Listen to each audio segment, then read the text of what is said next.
Hi everyone. In this lesson, I will give an introduction to viscosity and crystal plasticity. To talk about viscosity of fluids, it is useful to review elasticity of solids. Think of a simple shear deformation of a solid between two rigid plates. Under the action of shear stress, there will be a shear displacement U. Suppose the thickness of the solid is d. The shear strength gamma is U divided by d. Hooke's law relates shear stress to the shear strength by a coefficient of the shear modulus. Now imagine the material is a thin layer of fluid instead. Instead of a fixed displacement, the top plate is going to move at the velocity u dot.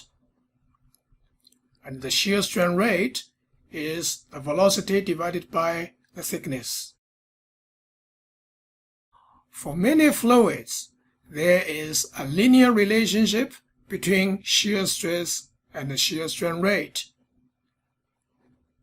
These are the behavior of Newtonian fluids, and the coefficient in the linear relationship eta is called the Newtonian viscosity.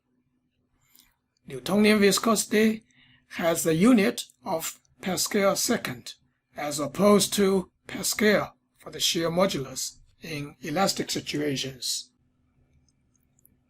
The linear relation between strain rate and stress for a Newtonian fluid is like Hooke's law in elasticity, with the strain replaced by the strain rate, the elastic modulus replaced by viscosity.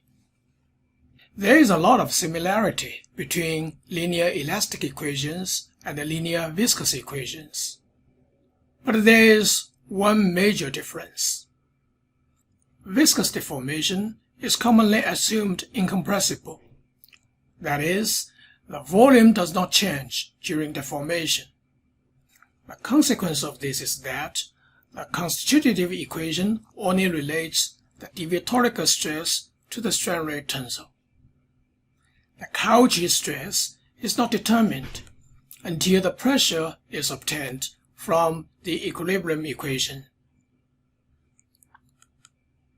Recall the Navy equation in elasticity. In Navi's equation, we solve for the displacement field.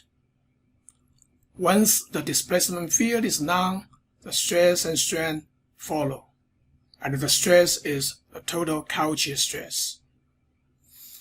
In viscosity, the Navy equation must be replaced by what is called the Stokes equation now. In Stokes equation, the pressure occurs explicitly. And please also note, in Stokes equation, U stands for the velocity field. So we solve for the velocity field, not the displacement field. In addition, in viscosity, there is an additional equation to specify the incompressibility condition. Although many fluids behave like Newtonian fluid, there are fluids that deviate from the Newtonian behavior, and these fluids are called non-Newtonian fluids. A special type of non-Newtonian fluid that is important in geology is the power law viscous fluids. For them, the strain rate is related to the stress to a power of n, and n is greater than 1 for rocks and minerals.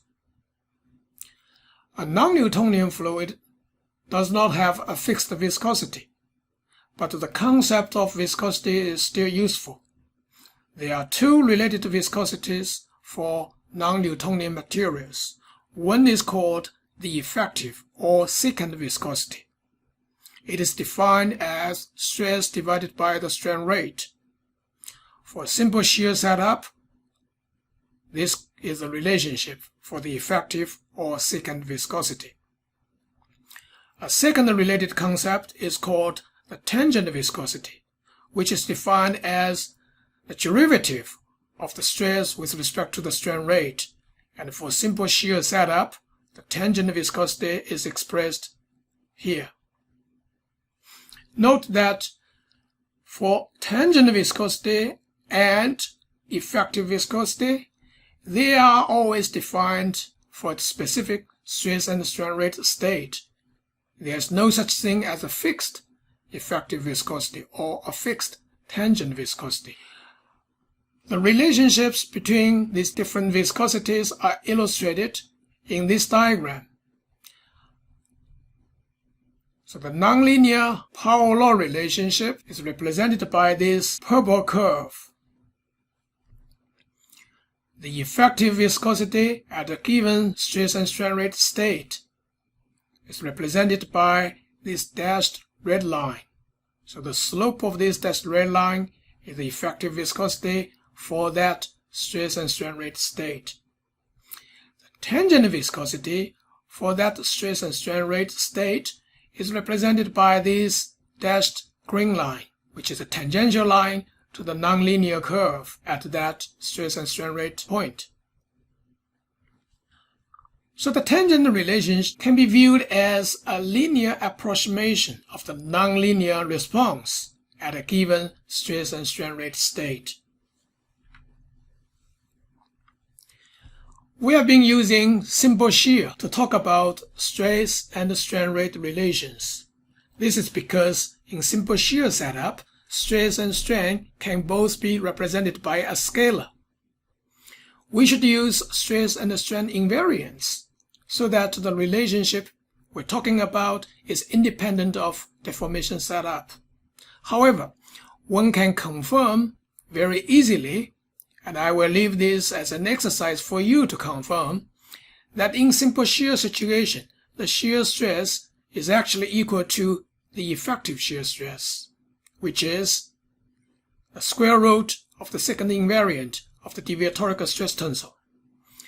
And the strain rate in simple shear is equal to the effective shear strain rate, which is the square root of the second invariant of the strain rate tensor.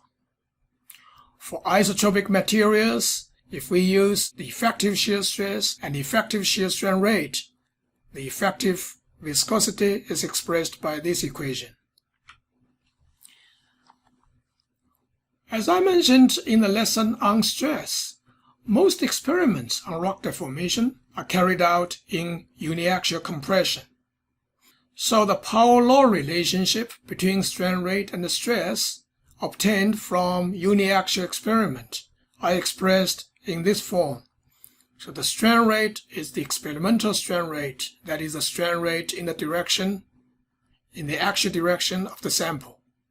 And the stress is the differential stress. It's the principal stress parallel to the long axis of the sample subtract the confining pressure. The flow law is written in this form, with the term dependent on pressure, temperature, and water fugacity, and the differential stress to the power of n. It can be confirmed easily, and again I leave it to you as an exercise to confirm that the experimental derived flow law can be expressed in terms of stress and strain invariance, effective stress and effective shear strain rate. Power law behavior is important in geology because dislocation creep is most significant for the ductile deformation in the lithosphere, and the appropriate flow law is of a power law form. In uniaxial experiments, the flow law is of the following form, as I mentioned in the previous slides. So the strain rate is related to the differential stress raised to the power of n multiplied by a term that depends on pressure, temperature, and water fugacity. The stress exponent n is usually between 3 and 5. For wet quartzite, this is the flow law taken from a paper by Lu and Zhang. The term that depends on pressure, temperature, and water fugacity is of this form. It's an exponential dependence on the temperature, and there's a term Q called activation energy, and V is the activation volume. Water efficacity also has an exponent, M. So, why the flow law looks like this? Particularly, why the flow law has an exponential term here, like that? To understand crystal plasticity, we must first understand the mechanism of diffusion. Crystalline materials have point defects, which are either vacancies or interstitial defects, atom in the wrong place. Diffusion takes place by migration of point defects, and the rate of diffusion depends on pressure-temperature conditions. Under deviatoric stress, diffusion can cause strain. The exponential dependence on temperature and pressure is because migration of a defect requires the relevant atom to overcome an energy barrier called activation enthalpy. In this schematic diagram, the dark atom wants to migrate from the left-hand side of these two white atoms to the right-hand side, to change from configuration 1 to configuration 3. To do that, this dark atom must go through the gap between the two white atoms. The dark atom must have sufficient energy to do that. From statistics thermodynamics, the probability that an atom has the required energy or higher is given by this exponential function, where K is Boltzmann constant. Now, multiply both E and K by the Avogadro number, which is this number. E becomes more activation energy now. And the Boltzmann constant becomes the gas constant. This is why we have an exponential term like this, activation energy divided by RT. In addition to this activation energy, the atom migration may change the volume of the lattice a little bit, and therefore it will have to overcome the PV work. Therefore, the total energy barrier is the activation energy plus PV, which is called the activation enthalpy. And this relationship is called the famous Arrhenius relation. This is why in the diffusion equation we have this relationship. So the strain rate as a result of diffusion depends on this exponential term, and also the magnitude of deviatoric stress. But that explains the exponential term in diffusion. But why there is a similar term in dislocation creep? Well, dislocation are line defects in crystals. Plastic deformation by dislocation glide takes place on a slip plane and in the direction of slip. So a slip plane plus the direction of slip forms a slip system. Dislocation glides increases the dislocation density. As dislocation glides, the length of the total dislocation in a unit volume increases.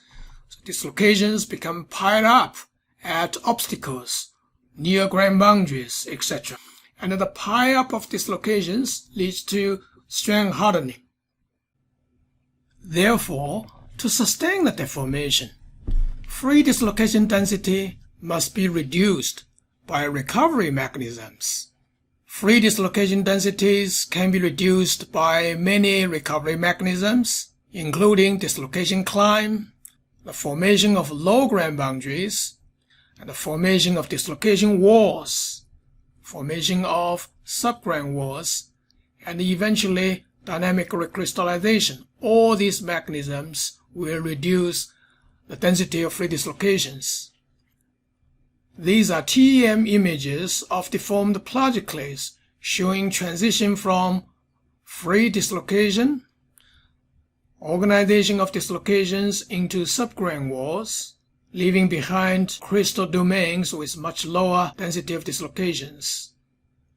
Subgrain rotation leads to dynamic recrystallization of new grains, so forming new grain boundaries, which absorbs a lot of dislocations, leaving behind dynamically recrystallized grains with lower dislocation densities, and even the formation of dislocation-free new grains. by recrystallization through grain boundary migration. These recovery mechanisms are very well observed in malanites, such as quartz malanites here. The dynamic recrystallization is very clear in this quartz. These are dynamically recrystallized grains, and the dynamic recrystallization was dominantly by subgrain rotation. You can identify subgrains in quartz porphyroclast. Almost a pure quartz malonite. It's almost entirely dynamically crystallized, and you can still identify subgrain boundaries. These are the boundaries with lots of dislocations, so the subgrains themselves have lower dislocation. Now, all these recovery mechanisms are essentially diffusion, and there will be this exponential term in it. This is why there's an exponential term in dislocation creep. The upper brittle lithosphere deforms elastically, and the differential stress it can sustain is determined by the frictional strength of faults. William Bailey did many experiments on rock friction. He found out that the coefficient of friction for rocks is between 0.6 and 0.85. So a typical coefficient of friction for rocks is 0.75. And this is known as the Bailey's law. However, the coefficient of friction for faults depends on the composition of the fault zone rocks and the fabrics. The coefficient of friction can be as low as 0.1 to 0.2. But anyhow, the frictional strength is dependent on the confining pressure.